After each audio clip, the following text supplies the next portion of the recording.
Assalamualaikum warahmatullahi wabarakatuh. Izin perkenalkan diri. Nama saya Dimas Ardian, NIM 33321900060 dari Fakultas Teknik, jurusan Teknik Elektro, Universitas Sultan Agung Tirtayasa. Di sini saya akan membahas materi praktikum rangkaian listrik unit 4, yaitu tentang rangkaian arus bolak-balik. Sebelum kita mengetahui materi apa saja yang akan dibahas di unit 4 ini, alangkah lebih baiknya kita mengetahui tujuan dari praktikum di unit 4 ini. Tujuan yang pertama adalah mempelajari karakteristik tegangan dan arus pada sistem arus bolak-balik, dan yang kedua adalah mengamati penerapan hukum Kirchhoff pada sistem arus bolak-balik. Setelah kita mengetahui apa saja tujuan praktikumnya, langsung saja kita ke pembahasan. Apa itu arus bolak-balik? Arus bolak-balik atau yang biasa kita sebut dengan arus AC, alternating current, adalah arus listrik di mana besar dan arah arusnya berubah-ubah secara bolak-balik. Bentuk gelombang dari listrik arus bolak-balik terbentuk sebagai gelombang sinusoida, karena ini yang memungkinkan pengaliran energi yang paling efisien. Namun dalam aplikasi-aplikasi spesifik yang lain, bentuk gelombang segitiga atau triangular wave atau bentuk gelombang segi empat square wave. Secara umum, listrik bolak-balik berarti penyaluran listrik dari sumbernya, misalnya PLN ke kantor-kantor atau rumah-rumah penduduk. Namun, ada pula lain seperti sinyal-sinyal radio atau audio yang disalurkan melalui kabel, yang juga merupakan listrik arus bolak-balik. Di dalam aplikasi-aplikasi ini, tujuan utama yang paling penting adalah pengembalian informasi yang termodulasi atau terkode di dalam sinyal arus bolak-balik tersebut. Lalu di dalam arus bolak-balik ini terdapat arus dan tegangan yang terdapat di sudut fase. Dalam banyak kasus perhitungan, tegangan sumber dianggap mempunyai sudut fase sama dengan 0 derajat dan menjadi referensi sudut fase. Namun demikian, dalam diagram vektor ataupun perhitungan yang ada kalanya perlu disebutkan fasor mana yang menjadi titik referensi. Bila sudut fase yang ada pada tegangan sumber ini dijadikan referensi, maka sudut fase arus tergantung dan jenis beban yang dicatu. Beban resiatif ini murni membuat fase arus sama dengan fase tegangannya. Fase induktif membuat fase arusnya tertinggal, sedangkan beban pada kapasitif membuat fase arusnya mendahului. Dalam suatu rangkaian beban yang terdiri dari komponen resistor, komponen induktor, dan komponen kapasitor, sudut fase harus ditentukan oleh reaktansi yang lebih dominan. Bila reaktansi kapasitif lebih dominan, maka fase arus tersebut akan mendahului tegangannya. Pada kondisi ini dikatakan bahwa beban mempunyai faktor kerja. Selanjutnya, apabila reaktansi induktifnya yang lebih dominan, maka arus beban akan tertinggal atau terbelakang terhadap tegangan sumbernya. Dan beda sudut fasenya itu bernilai negatif. Faktor kerja beban induktif adalah lagging. Lalu listrik AC itu lebih banyak digunakan dalam kehidupan sehari-hari. Contohnya, arus ini digunakan untuk mengaliri arus listrik pada rumah penduduk. Mengapa demikian? Karena yang pertama itu peralatan yang ada di rumah dan di industri itu kebanyakan menggunakan arus AC, karena tidak perlu memperhatikan kutubnya, sehingga pemasangan suatu alat ke sumber ini tidak perlu khawatir terhadap polaritas, dan barang-barang tersebut cenderung awet untuk jangka panjang, sehingga tidak melakukan pemborosan untuk membeli barang yang tidak awet dalam jangka panjang. Selain itu, di dalam pembangkit listrik juga biasanya menghasilkan keluaran listrik dalam bentuk arus bolak-balik yang bisa dipakai oleh konsumen-konsumen, seperti warga yang biasa memakai listriknya itu di rumah. Tapi selain sisi positifnya itu, eh, ada beberapa kerugian yang didapat dalam penggunaan arus bolak-balik ini. Yang pertama, kerugiannya itu ada tegangan sentuh, yaitu jenis tegangan yang berada di antara suatu objek yang disentuh atau berada pada suatu titik yang berjarak tidak lebih dari 1 meter. Misalnya, objek yang disentuh berada nggak terlalu jauh dan dihubungkan dengan kisi-kisi media tanah yang berada di bawahnya. Lalu, selain tegangan sentuh, ada tegangan langkah. Tegangan langkah itu jenis tegangan yang timbul di antara dua kaki orang yang berdiri di atas tanah. Objek tersebut dialiri oleh arus listrik melalui media tanah.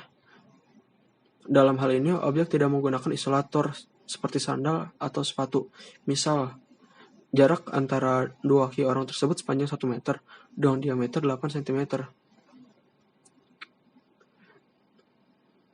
Jadi, kalau misalkan kita lagi di dekat gardu gitu, dan kita nggak memakai alas kaki atau alas yang bersifat isolator,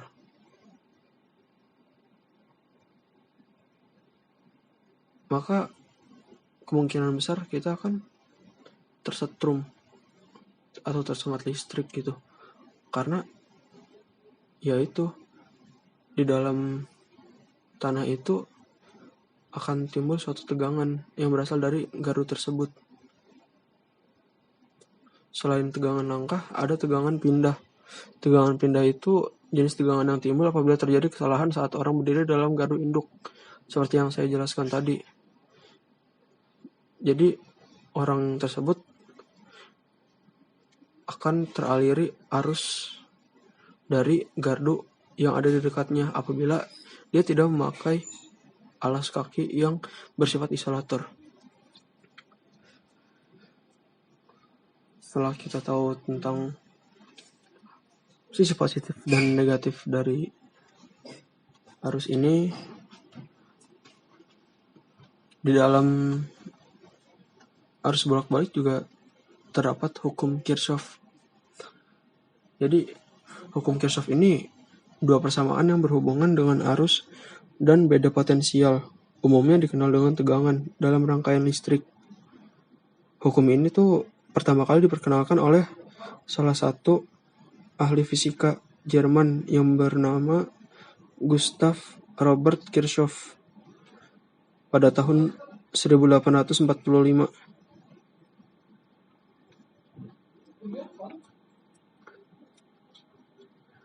Jadi hukum Kirchhoff ini dikenal sebagai hukum percabangan atau junction rule karena hukum ini memenuhi kekekalan muatan. Hukum ini diperlukan untuk rangkaian yang multisimpal yang mengandung titik percabangan ketika arus mulai terbagi. Pada keadaan tunak, tidak ada akumulasi muatan listrik pada setiap titik dalam rangkaian. Dengan demikian, jumlah muatan yang masuk di dalam setiap titik itu akan meninggalkan titik tersebut dengan jumlah yang sama. Bunyi dari hukum satu Kirchhoff ini adalah jumlah arus listrik yang masuk melalui titik percabangan dalam suatu rangkaian listrik sama dengan jumlah arus yang keluar melalui titik percabangan tersebut. Dan secara umum, rumus hukum Kirchhoff 1 dapat dituliskan sebagai berikut, yaitu jumlah dari arus yang masuk sama dengan jumlah dari arus yang keluar. Selain itu ada hukum Kirchhoff yang kedua. Bunyi hukum Kirchhoff yang kedua itu pada setiap rangkaian tertutup jumlah beda potensialnya harus sama dengan 0. Hukum Kirchhoff kedua ini sering disebut sebagai hukum simpal atau loop rule karena pada kenyataannya beda potensial di antara dua titik percabangan dalam satu rangkaian pada keadaan tunak adalah konstan. Hukum ini merupakan bukti dari adanya hukum konservasi energi. Jika kita memiliki suatu muatan Q pada sembarang titik dengan potensial V, dengan demikian energi yang dimiliki oleh muatan tersebut adalah QV. Selanjutnya, jika muatan mulai bergerak melintasi simpel tersebut, maka muatan yang kita miliki itu akan mendapatkan tambahan energi atau kehilangan sebagian energinya saat melalui resistor, baterai, atau elemen lainnya. Namun saat kembali ke titik awalnya, energinya akan kembali menjadi QV.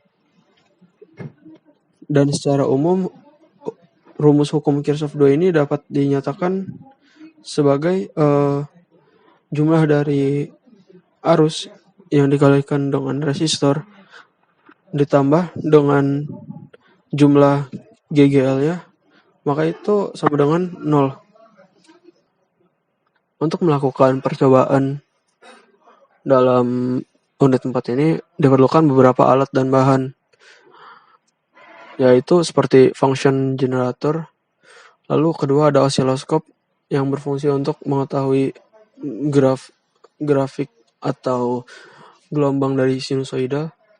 Terus terdapat resistor, kapasitor, dan induktor, komponen-komponen yang akan kita gunakan di dalam rangkaian listrik arus bolak-balik ini. Dan tidak lupa ada kabel penghubung, kit praktikum, dan ada 4 multimeter yang berfungsi untuk mengukur arus, mengukur tegangan, dan mengukur hambatan yang ada di dalam suatu rangkaian tersebut.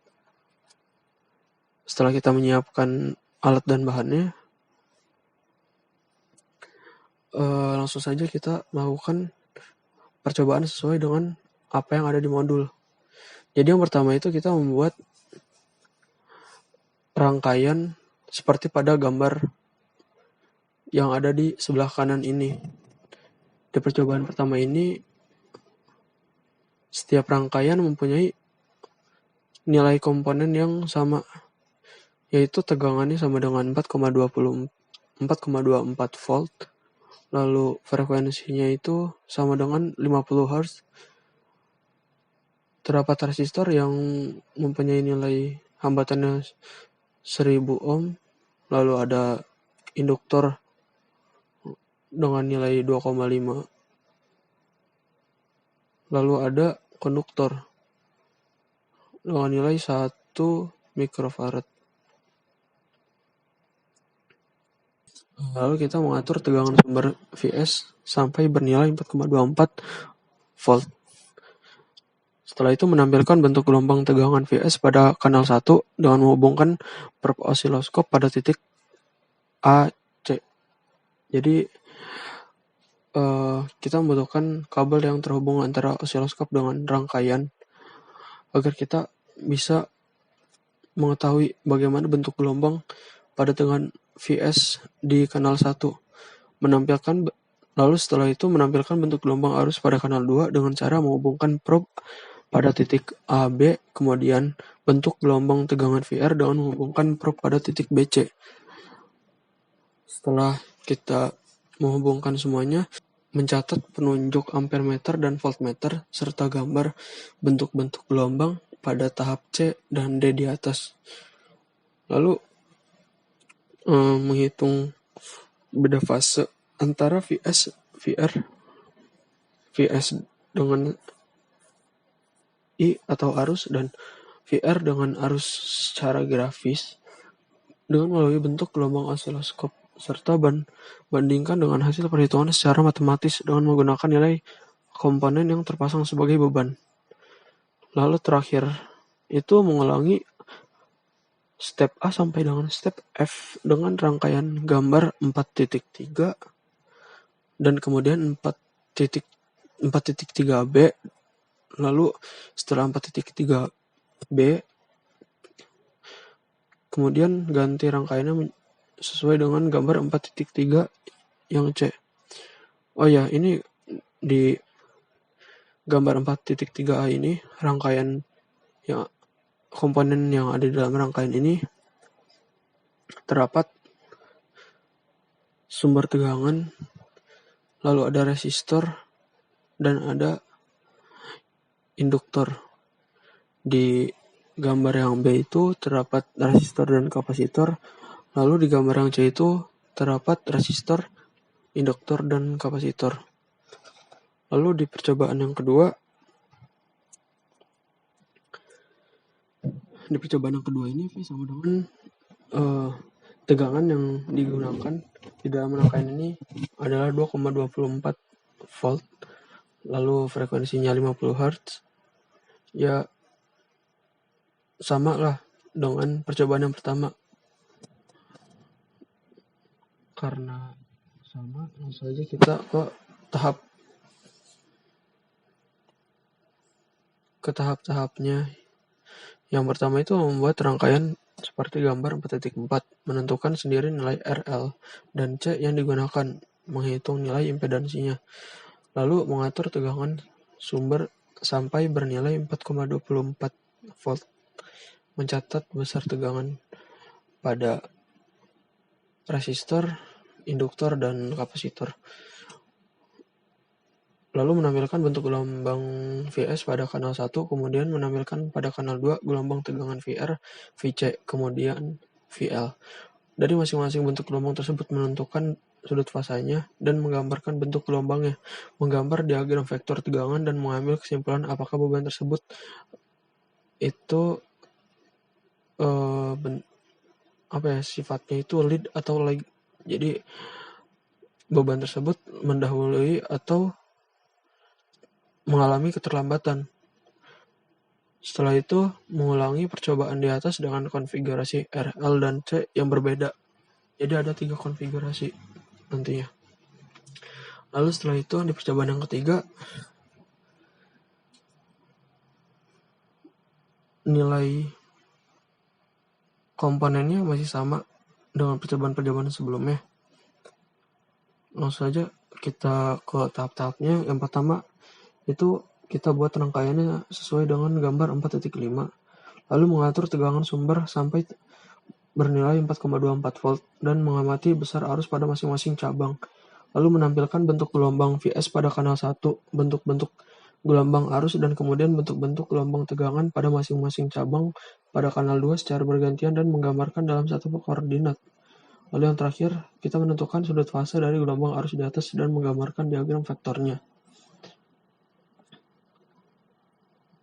Setelah kita melakukan ketiga percobaan tersebut, catat hasilnya di belangko percobaan yang tertera ada di modul